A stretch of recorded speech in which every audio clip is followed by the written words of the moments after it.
Hi there, I'm Andrea Koppel, and it's time for coffee, the podcast where you get to hear firsthand what the jobs and careers that interest you the most are really like. Hey there, Java junkies. Welcome to another K-Cup mini episode of Time for Coffee. By the way, K-Cups come in 3 sizes, single, double, and triple shots, or roughly 1 minute, 5 minutes, or 10 minutes in length. So if you don't have time to throw back an entire caffeinated career conversation, these K-Cup mini episodes of T4C can give you a quick caffeinated fix, whether you're on the go or you only have a few minutes to binge. So grab your mug and take a chug, because it's time for a caffeinated career double shot K-Cup with my guest, MK Elkhamissy.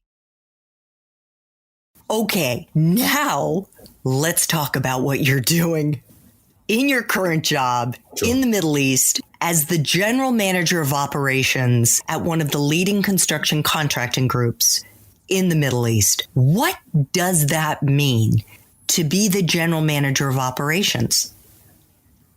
I just run everything. Outside of the construction, the actual construction, so outside of Bob the Builder, I run the company everything. So I control the finances of the company, the costing of the projects, everything other than just the actual construction activities. And this project that I'm on is about $1.5 billion. And it's not because I'm special. It's not because I'm good. I'm very, very, very, very average. It's just about putting yourself at the right space and doing the right thing and saying the right things, always doing what's right. It's just good fortune. So I looked for that opportunity, and it kind of fulfilled that hole that I had with being an athlete.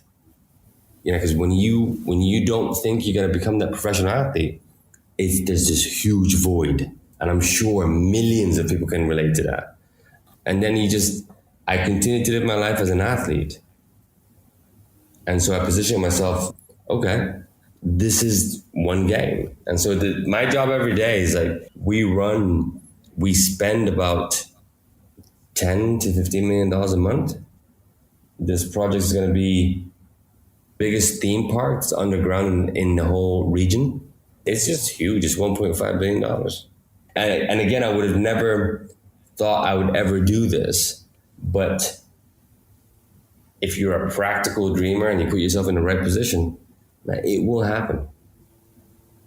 Well, you were saying in the Espresso Shots episode, your advice to young people who are graduating from college is to, unless your passion happens to overlap with your strength, with something that you're amazing at, that you do incredibly well, that comes easily to you. Let's just say that, that comes easily to you. You should lean into your strengths. Absolutely. Kind of put your passion on pause, lean into your strengths. So that's what you did. Exactly. See, I thought I was a very good soccer player. I wasn't. I thought I was very talented. I wasn't. I thought I was going to be very special. I wasn't. But and I don't know what drove me to think that. It could be family. It could be that I played for Division I schools. But once you realize that, you've got a choice to make. You have to make that pivot. I'm like, okay, but failure is not an option. So what am I good at? Oh, I'm good at this. Let me perfect this. Let me go find who's the best mentor at this.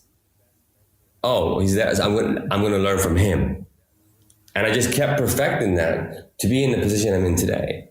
So if you had given me an option back then, would you rather be the professional soccer player or real estate? Of course I would have said the professional soccer player. Of course I would have said the fans and the star and that. Oh, of course I would have said that. But today I say no. Today I would say no. I would rather do this route, because I'm really good at what I do. And hopefully somehow I can still find a way back to soccer.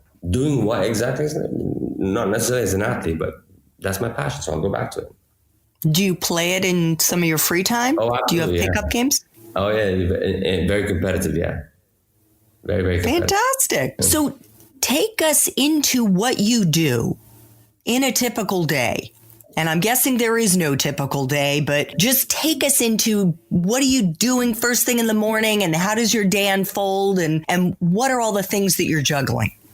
By 7:30 in the morning, I get my reports on all the projects. So I get the reports on what needs to be done for the week and what is planned for the month. And when I say that, I'm talking about what actual activities. So what needs to be purchased, what needs to be built, what needs to be, how many laborers out there. And then I said, I have to approve what budgets go against that. So for example, today I got my first report at 7:30 is like, we have to install 140 elevators in one of the sites because the elevators are there. Do we have a green light to do it or not? That conversation ended at 8. I got the report at 7:30. At 8, I called the project manager. I'm like, are we ready to install the elevators? They said yes. I'm like, is the client happy? They're like, yes. I'm like, okay, start mobilizing. I'll send the funds. Let's just do it. And then that went from like 8. They started, and it's a 4-day process. So that's my day. Basically, it's spent on planning and executing basis on the finances. Got it. So are you a really good, like super detail-oriented person? Is this one of your superpowers? Not at all. No, I'm a very average generalist person, but I know how to hire, I know how to fire, I know whom to trust and whom not to trust. I'm a people's person. I put all my effort in HR. All my effort are in the people. That's the most important thing to me. The team. That's what I always focus on. Since I'm very average, I'm very aware I'm very average. And I get people around me that make me a superstar. And I ask them to make me a superstar. I think you're also very humble. Thanks for tuning in to this K-Cup mini episode of Time for Coffee. If you want to listen to our entire caffeinated career conversation, please check out the show notes for this episode. Thanks so much for listening to Time for Coffee, where the professionals in the jobs that most interest you always have time to grab coffee 24/7, no matter where you live. I have one quick favor to ask you. Remember to rate, review, and subscribe to Time for Coffee. Thanks so much.